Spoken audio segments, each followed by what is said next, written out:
For those of you that don't know, this is the bisexual pride flag. Woo! Woo!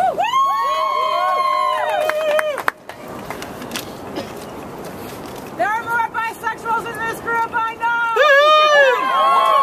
I'm bi and I'm proud. Let me get a flashlight because I'm not too good with the light here.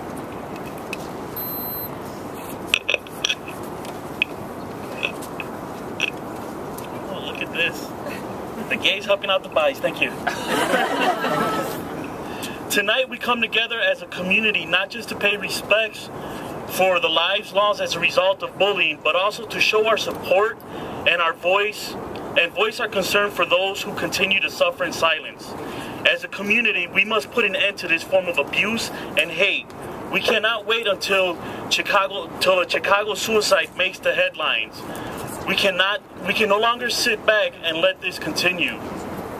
Besides suicides, there are other long-term effects on the victims of bullying, such as severe mental health issues like depression and low self-esteem, just to name a few, which in turn causes victims to act out in self-destructive behaviors like substance abuse and high-risk sexual behaviors that increase their chances of contracting an STD or HIV and AIDS.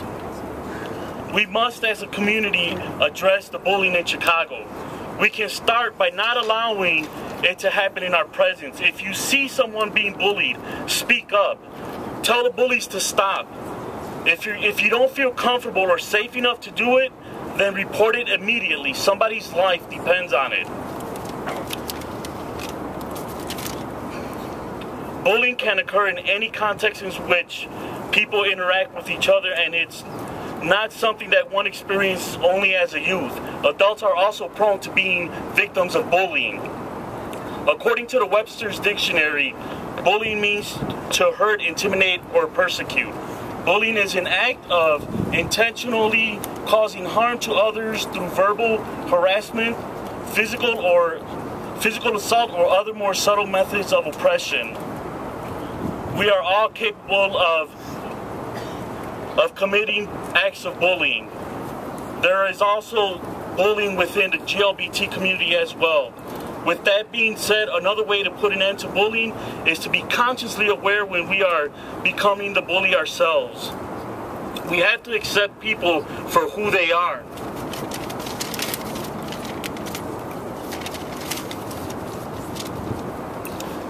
Bisexuals are more prone to being emotionally bullied and not accepted from our own LGBT community. In many instances, we're not accepted by either the straight nor the queer communities. In 2001 to 2006, in a 2001 through 2006 behavioral risk factor studies system survey in Massachusetts, results show that bisexuals were more likely to report feeling depressed and more likely to report that they seriously considered suicide than heterosexuals and homosexuals.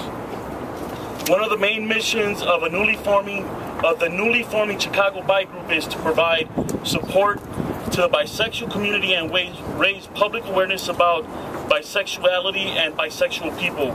We're not going through a phase, and we're not going away. If you're interested in becoming a part of the bisexual movement in Chicago, join us at our next planning meeting on Saturday, October 16th at 3 o'clock at the Center on Halstead. Again, that's October 16th, next week Saturday at 3 o'clock. From there, some of us are going to walk over to attend the Trevor Project's first official Chicago event, which you guys will hear more about later. Lastly, I want to end with this. Last night we lost a dear member of the Latino-Latina GLBT community. I ask that we hold a special space at tonight's vigil for Alicia Alamaro. Alicia supported a range of Latina, lesbian, and other causes, including Amigas Latina. Alicia was employed at Mujeres Latina en Acción for 29 years. During her employment at Mujeres, she has held several positions such as interim director, domestic violence counselor, a youth employment specialist, a youth outreach worker, a teen outreach supervisor, and house parent for teen runaway girls. As a community organizer, Alicia has dedicated her life to working with youth in the Lower West Side.